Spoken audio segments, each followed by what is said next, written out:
रात गहरी हो चुकी थी। हवाएं पुराने किले की दीवारों से टकराकर सिसकियों जैसी आवाजें निकाल रही थी। चांद बादलों के पीछे छुप छुप कर झांक रहा था, और चारों तरफ एक रहस्यमय सन्नाटा पसरा हुआ था। किले की ऊंची ऊंची दीवारें जैसे कोई भयानक कहानी अपने अंदर समेटे खड़ी थी। शहर से दूर इस वीरान किले में 7 दोस्तों का एक समूह एक रहस्यमय खेल खेलने आया था, आखिरी खिलाड़ी। ये खेल सामान्य छुपन छुपाई से अलग था। खेल की शर्त थी कि जिसे आखिरी खिलाड़ी चुना जाएगा, उसे अकेले पूरे किले में छिपना होगा, जबकि बाकी सब उसे ढूंढेंगे। लेकिन इस खेल को लेकर एक डरावनी अफवाह भी थी, जो इस किले में ये खेल खेलता है, वह कभी लौटकर नहीं आता। रवि, आदित्य, प्रिया, निधि, करण, विशाल और रश्मि, ये सभी कॉलेज के दोस्त थे। हर साल वे किसी नई और रहस्यमयी जगह पर घूमने जाते थे।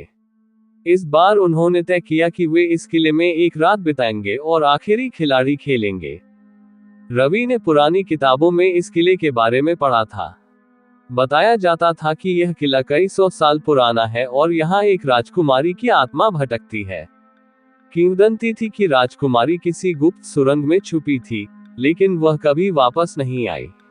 कहते हैं कि जो भी इस किले में छुपता है, वह हमेशा के लिए खो जाता है। लेकिन दोस्तों ने इन कहानियों को सिर्फ अफवाह समझा और खेल की तैयारी शुरू कर दी। आदित्य ने सभी को एक एक पर्ची दी। सभी पर्चियों पर कुछ नहीं लिखा था, लेकिन एक पर्ची पर आखिरी खिलाड़ी लिखा था।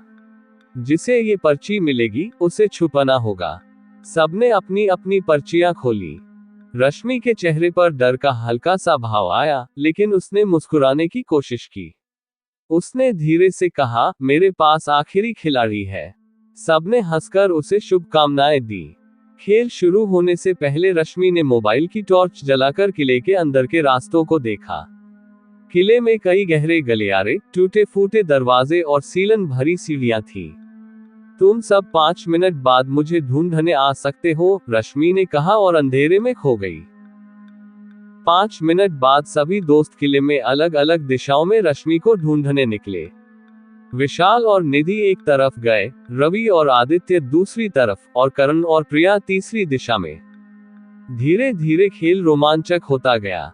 हर कोना खौफनाक लगने लगा।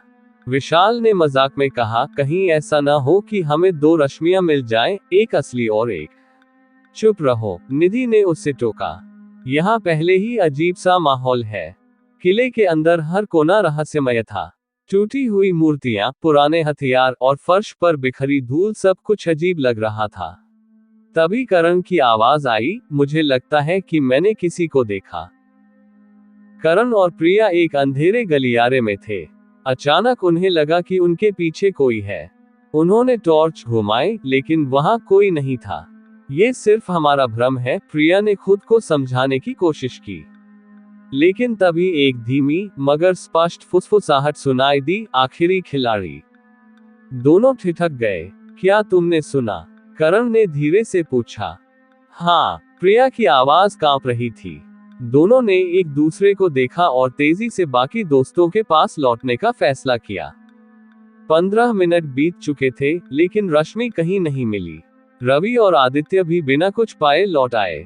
अब सभी थोड़े घबराने लगे थे। क्या रश्मि मजाक कर रही है? विशाल ने झुंझलाते हुए कहा। नहीं, हमें उसे ढूंढना होगा, रवि ने दृढ़ता से कहा। अब सभी एक साथ किले के हर कोने की तलाशी लेने लगे। तभी निधि को जमीन पर एक कागज दिखा। उसने उसे उठाया। उस पर कुछ लिखा था, मैं यहाँ हूँ, लेकिन तुम मुझे नहीं देख सकते। अब सभी को समझ में आने लगा कि कुछ गलत हो रहा है। रश्मि, मजाक बंद करो, आदित्य ने जोर से आवाज लगाई। कोई जवाब नहीं आया। तभी दूर से एक धीमी, अस्पष्ट हंसी सुनाई दी।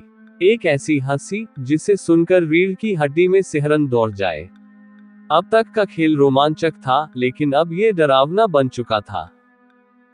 करीब 1 घंटे की तलाश के बाद वे सभी किले की सबसे ऊंची मीनार पर पहुंचे। वहां एक पुरानी, टूटी हुई खिड़की थी। खिड़की से नीचे गहरी खाई थी, और वहीं खिड़की के पास एक साया खड़ा था। रश्मि, रवि ने कांपती आवाज में पूछा। साया धीरे धीरे मुड़ा। वह रश्मि थी। लेकिन उसकी आंखें खाली थीं, चेहरा सफेद और भावहीन। वह धीरे से मुस्कुराए और बोली, अब खेल खत्म नहीं होगा। अब कोई और आखिरी खिलाड़ी बनेगा। और अगले ही पल वह हवा में गायब हो गई। उस रात के बाद कोई भी दोस्त दोबारा उस किले में नहीं गया। रश्मि का कभी पता नहीं चला। लेकिन कहते हैं कि अगर रात के अंधेरे में कोई किले के पास जाता है, तो उसे कोई धीमी आवाज सुनाई देती है, जो कहती है, आखिरी खिलाड़ी अभी बाकी है।